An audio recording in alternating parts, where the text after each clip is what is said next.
Mi novia dijo, encontré al indicado, voy a irme con él, podemos terminar de una vez. Un año después la volví a ver, la vida fue dura con ella. No voy a dar rodeos ni a intentar suavizar lo que pasó. Me llamo Sergio, tengo 25 años, y esta es la historia de cómo mi relación terminó de la forma más fría y humillante que he vivido. Ese día llegué a casa cerca de las 11 de la noche. Había hecho un turno doble en la oficina, algo que ya era habitual para mí. Trabajo en una pequeña empresa administrativa, no es un empleo glamoroso ni bien pagado, pero era lo que tenía y lo que, según yo, nos mantenía a flote. Recuerdo que subí las escaleras arrastrando los pies, con la espalda rígida y la cabeza todavía llena de números, correos pendientes y llamadas que no se hicieron. Solo quería ducharme, comer algo y dormir.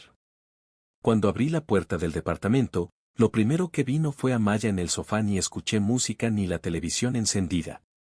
Vi una maleta grande, de esas que se usan para viajes largos, apoyada junto a la mesa. Estaba cerrada, limpia, claramente preparada con antelación. Maya estaba de pie, con el teléfono en la mano, como si estuviera esperando a alguien, o algo. No dijo hola. No dijo buenas noches. No me preguntó cómo me había ido. Me miró apenas un segundo y dijo, con una voz sorprendentemente tranquila. Encontré al indicado. Voy a irme con él. ¿Podemos terminar? Sentí como si el cansancio de todo el día se concentrara de golpe en el pecho. Me quedé parado, todavía con la mochila colgada de un hombro, sin entender si había escuchado bien. ¿De qué hablas? Fue lo único que pude decir. Ella suspiró y rodó los ojos, como si yo estuviera retrasando algo inevitable. Ya, por favor. Podemos ahorrarnos todo el drama. Estoy cansada y solo quiero irme. Esa frase me dolió más de lo que esperaba. No porque quisiera gritar o llorar en ese momento, sino porque para ella todo parecía un trámite. Como si nuestra relación fuera un formulario más que había que cerrar antes de continuar con su vida. Le pregunté por qué. No recuerdo haber levantado la voz. De hecho, creo que estaba hablando más lento de lo normal, tratando de no perder el control. Ella cruzó los brazos y dijo: porque me iré con el hombre indicado para mí. Seamos sinceros, tú no tienes la capacidad de estar con una mujer como yo. Soy una chica de gustos caros y con tu sueldito en la oficina en la que estás no te alcanza. Me iré con un chico que tiene dinero y que realmente me ama. Porque si tú me amaras, ya habrías dejado ese empleo y habrías conseguido uno mejor. Cada palabra se me quedó grabada. No fue solo lo que dijo, sino la seguridad con la que lo dijo. Como si hubiera ensayado ese discurso frente al espejo. Como si ya me hubiera juzgado y condenado sin derecho a réplica. Sentí una mezcla de rabia, vergüenza y una tristeza muy profunda. Le respondí casi por reflejo. ¿Y tú qué haces? Le pregunté. Llevas 6 meses sin trabajar. Eso pareció molestarle. Frunció el ceño y me miró con desdén. Maya había dejado su empleo medio año atrás, diciendo que no se sentía valorada y que iba a buscar algo mejor. El primer mes enviaba currículums, hablaba de entrevistas que tal vez se concretarían. Al segundo mes, las búsquedas se volvieron esporádicas. Al tercero, ya no hablaba del tema. Al cuarto, simplemente asumió que yo me haría cargo de todo. Mientras ella dormía hasta tarde, yo salía temprano. Mientras ella veía series o salía con amigas, yo hacía horas extra. Nunca se lo eché en cara de forma directa, porque creía que una pareja debía apoyarse en los momentos difíciles. Pensaba que era temporal. Esa noche, sin embargo, todo eso me golpeó de frente. Le reclamé. Le recordé que yo había sostenido el departamento, la comida, los servicios, incluso pequeños lujos que ella pedía sin mucha consideración. Le hablé de los sacrificios que había hecho, cosas que nunca mencioné antes porque me parecían parte del compromiso. Recuerdo haberle contado cómo, muchos días, me saltaba el desayuno para ahorrar. Como a veces almorzaba solo un café o una galleta en la oficina para no gastar. Como había dejado de salir con mis amigos porque prefería guardar ese dinero por si acaso. Como había vendido una consola que me gustaba para pagar una factura atrasada cuando ella aún no encontraba trabajo. Le hablé de noches en las que me acostaba con hambre, diciéndome que era solo por un tiempo. De fines de semana en los que rechazaba invitaciones porque no podía justificar ese gasto cuando en casa había que pagar el internet, la luz, el alquiler. Mientras hablaba, me di cuenta de algo que me dolió todavía más, ella no parecía sorprendida. No parecía conmovida. Me miraba como si estuviera escuchando a alguien que se queja por algo que, según ella, era su responsabilidad. Dentro de mi cabeza, los pensamientos iban y venían sin orden. Me preguntaba en qué momento dejé de ser suficiente. En qué punto mi esfuerzo pasó a ser invisible. Me cuestionaba si había sido ingenuo al creer que el amor se demostraba resistiendo, aguantando, sacrificándose en silencio. Recordé una vez en particular, unos meses antes. Ella quería celebrar su cumpleaños en un restaurante caro. Yo sabía que no podía permitírmelo, pero aún así dije que sí. Esa semana prácticamente no comí nada fuera de casa.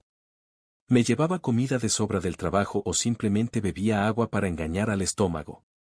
Esa noche, ella sonreía, subía fotos y decía que había sido una velada perfecta. Yo asentía, cansado pero convencido de que valía la pena.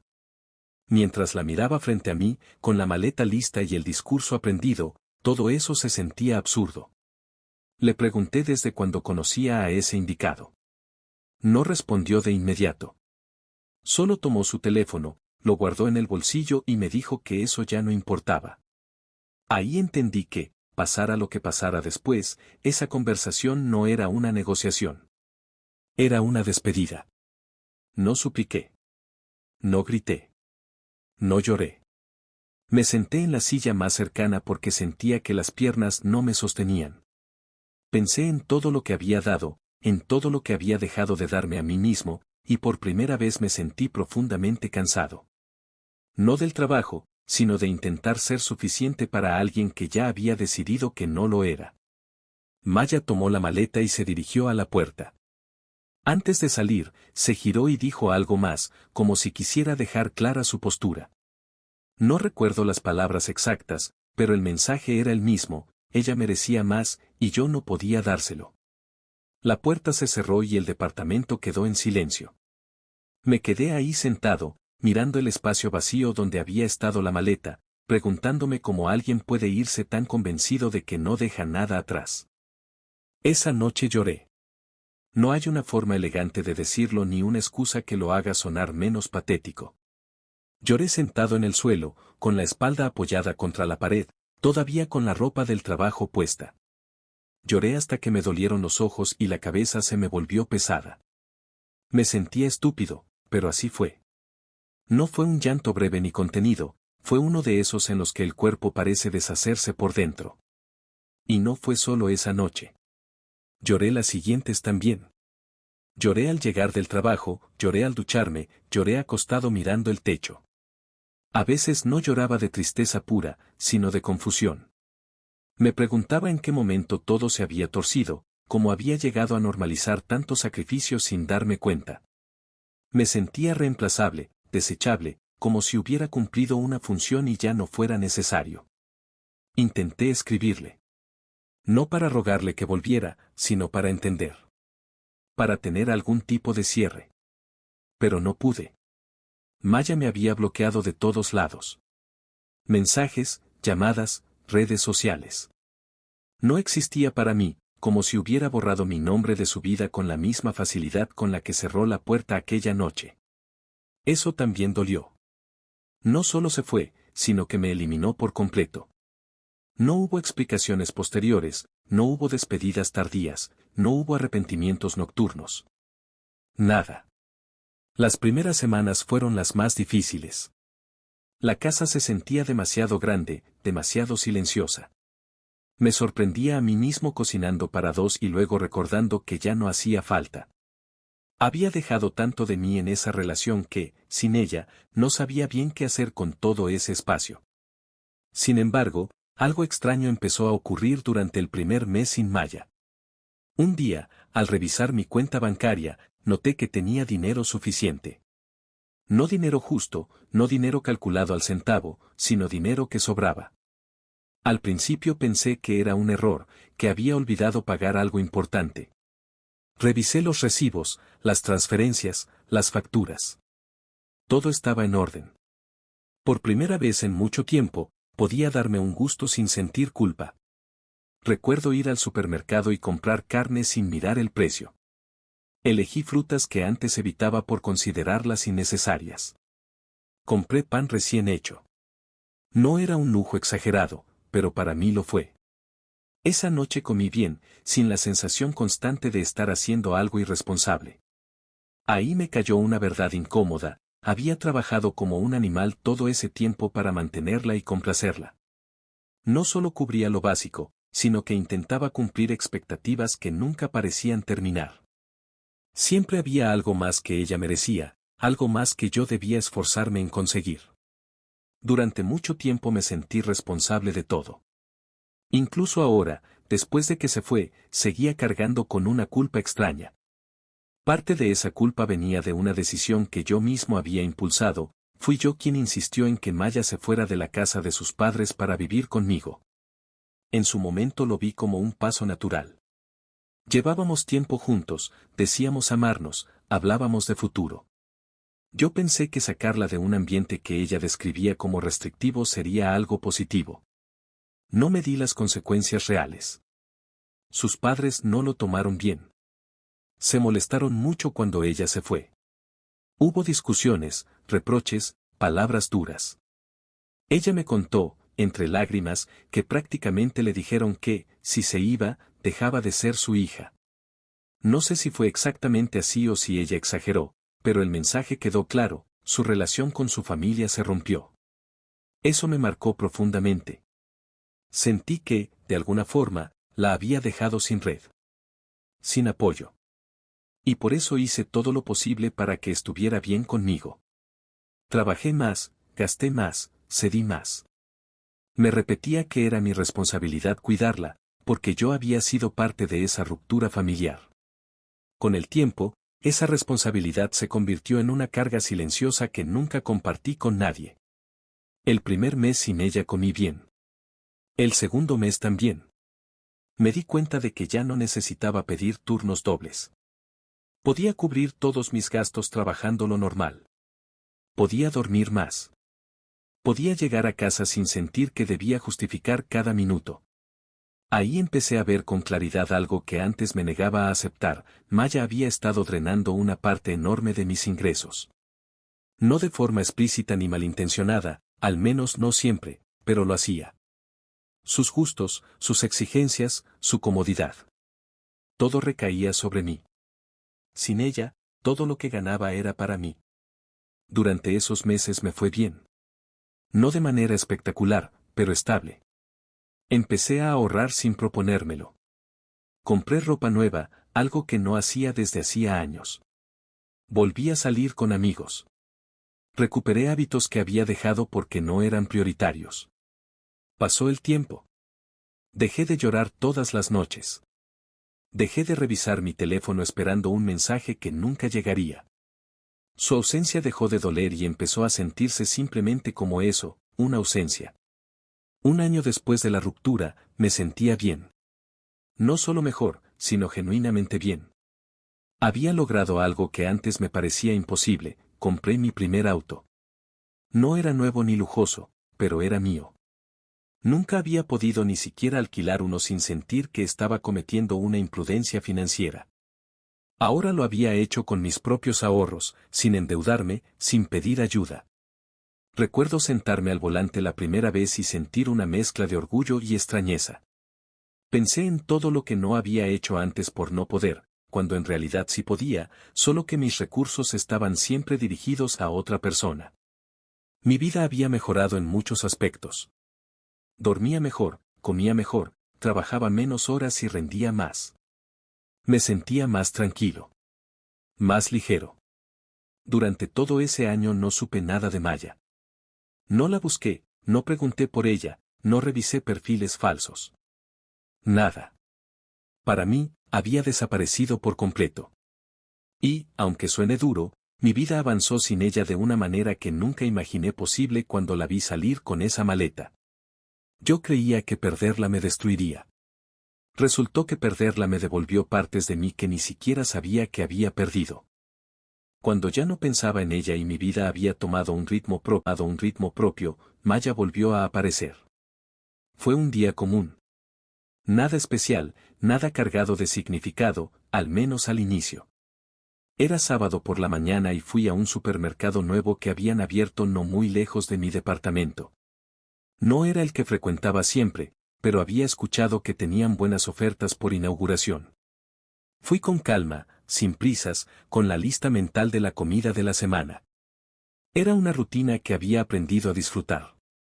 Recorrí los pasillos con el carrito medio lleno. Verduras, frutas, cosas básicas. Me sentía tranquilo. Incluso satisfecho. Había algo reconfortante en hacer compras sin calcular cada moneda, sin esa presión constante que antes me acompañaba. Llegué a la sección de salchichonería y carnes frías. Esperé mi turno, revisando los precios y pensando en qué comprar. Cuando por fin me acerqué al mostrador, levanté la vista para pedir jamón. La chica detrás del mostrador me miró fijamente. No fue una mirada profesional ni automática, fue una mirada abierta, sorprendida. Tardó un segundo de más en reaccionar. Yo no la reconocí. Llevaba un gorro de red y un cubrebocas que le tapaba gran parte del rostro. Pensé que tal vez solo estaba distraída. Entonces habló. ¿Sergio? ¿Eres tú? Me quedé quieto. Esa voz sí la reconocí. Sentí un vuelco en el estómago. Antes de que pudiera responder, ella se quitó el cubrebocas con manos temblorosas. Era Maya. Me quedé mirándola sin saber qué decir. Había cambiado. No de forma drástica, pero lo suficiente como para que mi mente tardara en encajar la imagen con el recuerdo. Estaba más delgada, o al menos más cansada. Tenía ojeras marcadas y el cabello recogido sin cuidado bajo la red. No llevaba maquillaje, o si lo llevaba era mínimo. Ya no era la imagen pulida que yo recordaba. No puedo creerlo, dijo. ¿De verdad eres tú? No respondí de inmediato. Creo que asentí apenas, más por inercia que por decisión. Ella salió de detrás del mostrador sin pedir permiso a nadie y se plantó frente a mí. Miraba mis manos, mi rostro, como si necesitara comprobar que era real. Dios, susurró. Llevo tanto tiempo queriendo volver a verte, pero no tenía el valor. Y ahora apareces aquí. Justo hoy. Esto es el destino, ¿sabes? Justamente estaba pensando en ti. Sus ojos empezaron a llenarse de lágrimas. Yo sentí una incomodidad inmediata, una tensión que me subió por el pecho. Miré alrededor. La gente seguía con lo suyo, pero la escena ya estaba llamando la atención. Antes de que pudiera reaccionar, Maya me abrazó. Fue un abrazo fuerte, repentino. Su cuerpo temblaba. Yo me quedé congelado, con los brazos rígidos a los lados, sin devolver el gesto. No sabía qué hacer. No quería causar una escena, pero tampoco quería ese contacto. Hueles igual que la última vez que te vi, dijo, con la cara apoyada en mi pecho. Adoro tu perfume. Eso fue demasiado. La separé con cuidado pero con firmeza. Di un paso atrás. Sí, bueno, dije. Un gusto verte de nuevo. Cuídate. Tomé el carrito y me giré para irme. No quería seguir ahí. Sentía el corazón acelerado y una mezcla de molestia y ansiedad que no esperaba sentir después de tanto tiempo. No llegué lejos. Maya me tomó del brazo. No te vayas, por favor, dijo. Solo quiero que me escuches. Solo un momento. Me detuve. No por ganas, sino porque no quería armar una escena en medio del supermercado. Solté el carrito y la miré. Tenía los ojos rojos y el rostro tenso. Me arrepiento, empezó a decir, sin esperar respuesta. Me arrepiento de todo. De cómo te hablé, de cómo me fui, de haberte tratado así. Yo estaba equivocada, completamente equivocada. Suspiré hondo. Sentía un nudo en el estómago. Ella siguió hablando, cada vez más rápido, como si temiera que la interrumpiera. El tipo con el que me fui, no era lo que decía ser. Al principio todo parecía perfecto, pero luego cambió. Era un patán. Me quería en la casa todo el tiempo, controlaba lo que hacía, con quién hablaba. Decía que yo le debía todo porque él me mantenía. Bajó la voz. Me gritaba. Me humillaba.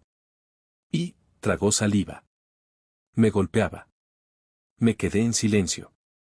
No porque no me importara, sino porque no sabía qué decir. Sentí una mezcla confusa de cosas, incredulidad, pena, una rabia lejana que no sabía hacia quién iba dirigida. Un día me fui, continuó. Hice una maleta y huí. No podía más. Pensé en ir contigo, muchas veces. Pero me dio vergüenza. Después de todo lo que te dije, después de cómo me fui, no pude. Me explicó que terminó regresando a casa de sus padres. Que la recibieron, pero sin calidez. Que su padre fue especialmente duro. Que le dijo que, si iba a quedarse, debía aportar. Que ya no era una niña. Desde entonces he tenido varios trabajos, dijo. En ninguno duré mucho. Siempre había problemas, siempre terminaba despedida o renunciando. No era fácil. Pero ahora, señaló el uniforme, ahora me aceptaron aquí. Con la apertura del supermercado. Es un nuevo comienzo. Yo solo escuchaba. No asentía, no negaba. Me sentía fuera de lugar, como si estuviera oyendo la historia de alguien más. Mi mente estaba más concentrada en la incomodidad del momento que en el contenido de sus palabras. Cuando hizo una pausa, aproveché. Bueno, dije. Me alegra que te hayan aceptado aquí. De verdad. Cuídate.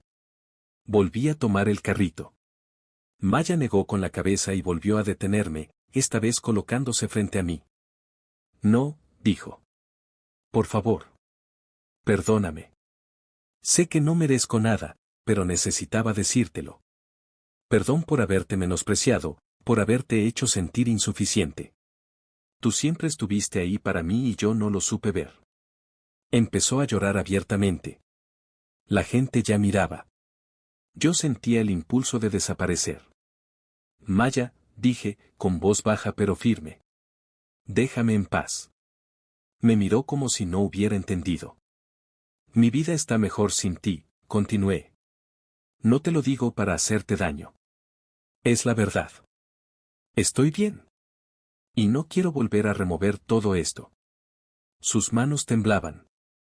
Solo quería una oportunidad para arreglar las cosas, susurró. No, respondí. Eso ya pasó. Di un paso a un lado, rodeé el carrito y me alejé sin mirar atrás. Sentía el corazón acelerado, pero también una claridad extraña. No satisfacción, no venganza. Solo certeza. Mientras caminaba hacia la caja, supe algo con absoluta claridad, escuchar su arrepentimiento no cambió nada de lo que había construido sin ella. Después de lo del supermercado pensé que ahí terminaría todo. Que ese encuentro incómodo y fuera de lugar sería el último capítulo entre nosotros. Me equivoqué. 2 días después empecé a recibir mensajes de un número que no tenía guardado. Al principio no contesté. Pensé que podía ser publicidad o alguien equivocado. Pero al tercer mensaje supe que era ella. Era Maya. No necesitó presentarse. Su forma de escribir, las palabras que usaba, incluso la manera en que pedía perdón, eran inconfundibles. Me dijo que lamentaba haberme abordado así en el supermercado, que no quiso incomodarme, que simplemente no esperaba verme y se dejó llevar por la emoción. Luego vinieron los mensajes más largos. Los que ya conocía demasiado bien. Me pidió perdón una y otra vez. Dijo que había reflexionado mucho durante ese año, que ahora entendía todo lo que yo había hecho por ella. Que fue injusta, cruel y arrogante. Que se avergonzaba de sus palabras y de la forma en que me dejó. Me dijo que yo siempre fui un buen hombre, que nunca debió menospreciarme, que ahora veía claramente el valor que tenía y que entonces no supo apreciar. Después de eso, llegó la parte que esperaba. Me pidió otra oportunidad. Dijo que no esperaba que volviéramos de inmediato, que solo quería hablar, tomar un café, empezar poco a poco. Que no buscaba que la mantuviera ni que cargara con ella otra vez. Que ahora era diferente. Que había cambiado. Que el dolor la había hecho crecer. Leí cada mensaje con calma. No sentí rabia. Tampoco satisfacción. Lo que sentí fue una especie de cansancio profundo, pero no físico, sino emocional. Un agotamiento que no viene del trabajo ni del esfuerzo, sino de repetir una historia que ya conoces demasiado bien. No respondí. La dejé en visto. No por crueldad, no por castigo, sino porque ya no tenía nada que decir. Todo lo importante se había dicho hacía un año, aunque en ese momento yo no lo supiera. No necesitaba explicarle por qué no quería volver, ni justificar mi decisión, ni exponer otra vez mis límites. Ya había aprendido que no siempre es necesario cerrar una puerta con palabras. Ella insistió algunos días más. Mensajes largos, luego cortos. Disculpas, recuerdos, frases cargadas de nostalgia. En uno de ellos dijo que siempre había sabido que yo era el bueno, que solo se había dejado deslumbrar por una ilusión equivocada. Ese mensaje fue el que más claro me dejó algo: yo ya no quería ser el bueno al que se vuelve cuando todo sale mal. Seguí con mi vida. Fui a trabajar, vi a mis amigos, conduje mi auto, cociné en casa, dormí tranquilo. Cada vez que veía el icono del mensaje sin responder, no sentía ansiedad ni culpa. Sentía distancia. Y esa distancia, lejos de doler, me daba paz. Lo del supermercado pasó hace una semana. Pocos días después de recibir esos mensajes decidí cambiar de número de teléfono. No lo hice por miedo, ni porque pensara que ella fuera a acosarme, sino porque no quería que existiera la mínima posibilidad de que volviera a contactarme. Necesitaba cerrar ese canal por completo. Al cambiar de número sentí algo muy simple pero muy claro: alivio. Hoy puedo decir que me siento mejor. No solo mejor que cuando ella se fue, sino mejor que cuando estaba con ella. Durante mucho tiempo viví convencido de que amar era darlo todo, incluso cuando no recibía casi nada a cambio. Pensaba que el sacrificio constante era una prueba de compromiso, que aguantar era parte del juego. Ahora sé que no es así. Me cansé de aportar y no recibir nada. Me cansé de justificar actitudes, de minimizar mis necesidades, de pensar que pedir equilibrio era egoísta. Me cansé de ser el soporte silencioso mientras mis propios límites se iban borrando. Esta historia no termina con un reencuentro romántico ni con una gran confrontación. Termina con algo mucho más simple: aprendí a elegirme. Aprendí que el amor no debería sentirse como una deuda permanente ni como una carrera en la que siempre vas detrás. Maya tomó sus decisiones. Yo tomé las mías. Y aunque lamento que su camino haya sido doloroso, eso ya no es algo que me corresponda cargar. Hoy sigo adelante, sin rencor, pero también sin puertas abiertas al pasado. Porque hay cosas que no se rompen de golpe, sino que se desgastan hasta que ya no queda nada que reparar. Y cuando eso pasa, lo más sano no es volver atrás, sino seguir caminando.